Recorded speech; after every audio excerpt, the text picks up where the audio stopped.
2024 সালের অনেক ঘটনার সাক্ষী আমরা হয়ে গেছি, অনেক কিছু দেখেছি।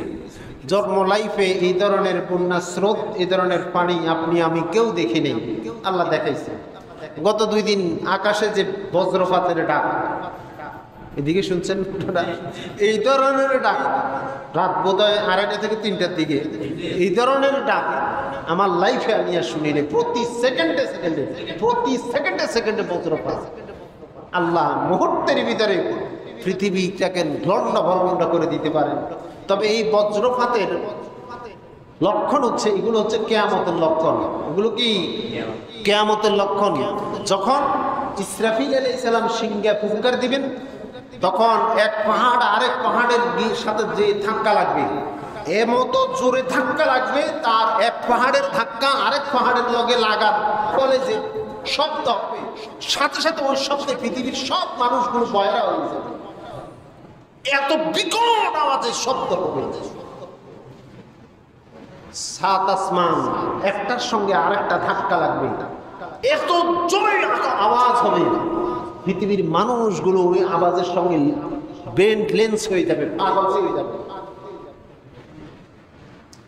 একটা আসমান আর একটা আসমানের সঙ্গে ধাক্কা লাগার পরে 7টা ভয়ানক আওয়াজ হবে।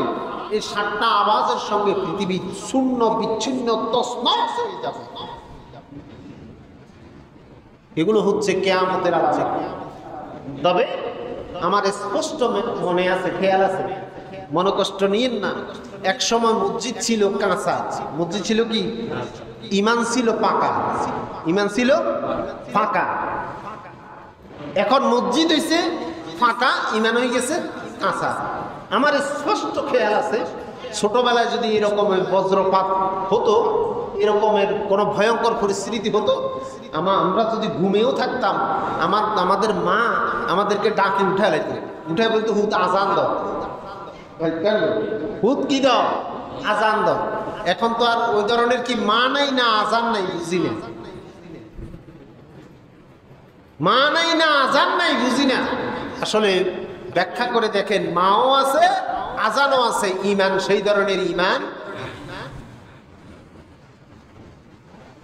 আরেকটা আমি চিকন কথা বলে আমার আলোচনা শুরু করি।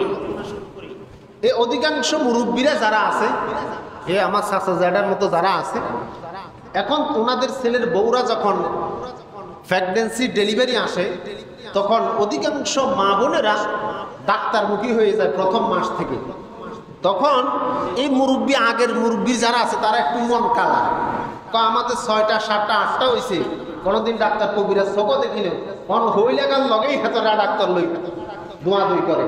আমি বলবো, বাবা আপনি মন খারাপের করার কিছু নেই, কারণ আপনি যে ঈমান লালন করেছেন, আপনার বৌমার ভিতরে সেই ঈমান,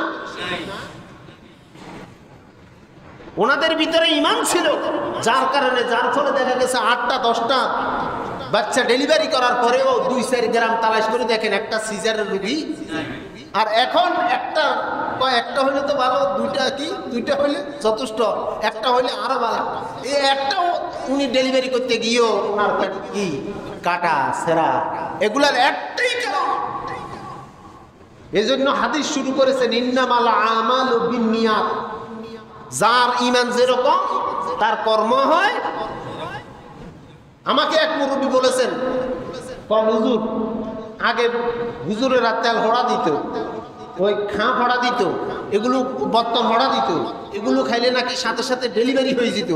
এখন হুজুররা এত হুমায়, আগের চাইতে হুজুরের উপরে এখন হাতিয়া বাড়াই দিই, কিন্তু যে কাজ হয় না। আমি বলি যে কি, আগে খাঁ হড়া মুরব্বীরা খাওয়াইছে, নিয়ত ছিল তাদের 100% আল্লাহর কালামের ওসিলাতে আল্লাহ তাআলা আমার সন্তানটাকে খালাস করবে। এখন তো আপনার এগুলো নেই, খাওয়াই দেখেন, যদি বেশি খারাপ দেখেন দিবেন কোন দিকে, হাসপাতালের দিকে। আগে 100 মুরব্বীরে তালাশ করে দেখেন, ওনাদের নিয়তের ভিতরে মুরব্বী ছিল না, হাসপাতাল ছিল না, ওনাদের নিয়তের ভিতরে ছিল এই হুজুরের হাতে খাঁ পড়া খাইলে, তেল পড়া খাইলে, বর্তন পড়া খাইলে আল্লাহ আমাকে উসিলা কি, এই উসিলায় আল্লাহ খালাস করবে। ইন্নামাল আমালু বিন্নিয়াত, নিয়তের উপরে সবকিছু নির্ভর করে। এই জন্য বলবো, আমাদের এই বজ্রপাতের সবগুলো হচ্ছে চিহ্ন, আলামত হচ্ছে কিয়ামতের আলামত।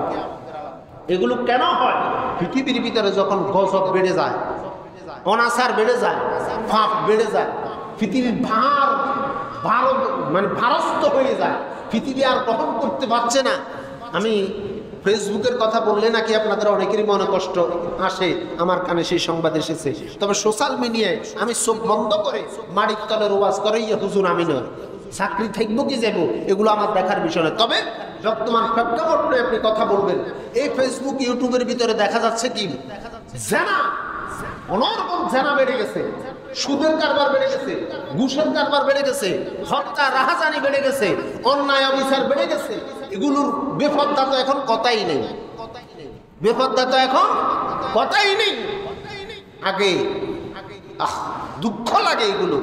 এই মুরব্বীরা যারা সামনে বসেছেন, ওনারা ওনাদের মায়ের সঙ্গে নানার বাড়িতে গেছেন, রিক্সার ভিতরে কাপড় বেঁধছে, এর ভিতরে মা বসছে, তারপরে মায়ের গার ভিতরে বউরা ছিল, রিক্সার ভিতরে বসেছে, বাইরে দিয়ে কি কাপড় বেঁধেছে পেঁচাই, এর ভিতরে মা বসেছে, তারপরেও কি কাপড় বোরকা পড়েছে ভিতরে।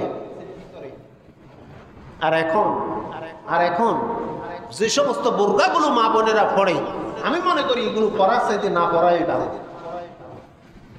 আমি মনে করি এগুলো পড়ার চাইতে না পড়াই ভালো। বোরকা ফার্সি শব্দ, এর শাব্দিক অর্থ হচ্ছে এলোমেলো। আপনার শরীরের ভাবভঙ্গি, আপনি কি মোটা না চিকন, আপনার শরীরের আপন দৃষ্টি অনুভব করতে পারবে না, এমনভাবে আপনাকে ঢাকতে হবে, আবরণ করতে হবে আপনি কোন সাইজের, এটা যাতে বেগানা পুরুষে অনুমান করতে না পারে, ওই ধরনের বোরকা আপনাকে পরিধান করতে হবে। এখন বোরকা এমন পরা পরে নাউজুবিল্লাহ মিম্বরে বসে এগুলো ওয়াজ করা সম্ভব না। বোরকার ভিতরে যত বেশি ডিজাইন করবে, কারুকার্য করবে, পাথর লাগাবে, ওই সমস্ত বোরকার দাম বেশি, এবং কি ওগুলোই মা বোনেরা এখন পছন্দ করে। কেন রে মা, আপনি তো বোরকা পরেছেন নিজেকে হেফাজত করার জন্য, ডিজাইন দিয়ে কেন বেগানা পুরুষেরা আকৃষ্ট করেছেন? এই ডিজাইনওয়ালা, পাথরওয়ালা, সুমকিওয়ালা বোরকা গায়ে দিয়ে যখন আপনি বাইর হবেন, এটার উপরে যখন রোদের সিনকারি পড়বে, তখন স্বাভাবিক আপনার উপরে মানুষের আকৃষ্টতা আরো বাড়বে। আর শরীর তো ফিট ছাড়া নাকি বোরকা করা যায় না। আবার কি করে, এখান দিয়ে একটা রশি দিছে, ফিসকিনে তিনি টাইট করে বাঁধে। তো এটা কি আপনার শরীরের আপম দৃষ্টি দেখাইতেছেন? নাউজুবিল্লাহ, আল্লাহ তুমি হেফাজত করো। এই গজবগুলো, এই আসমান আমার কাছে মনে হচ্ছে পৃথিবী পার হয়ে গেছে। আল্লাহ আপনাকে আমাকে সবাইকে হেফাজত করুক, সকলে বলে না আমিন।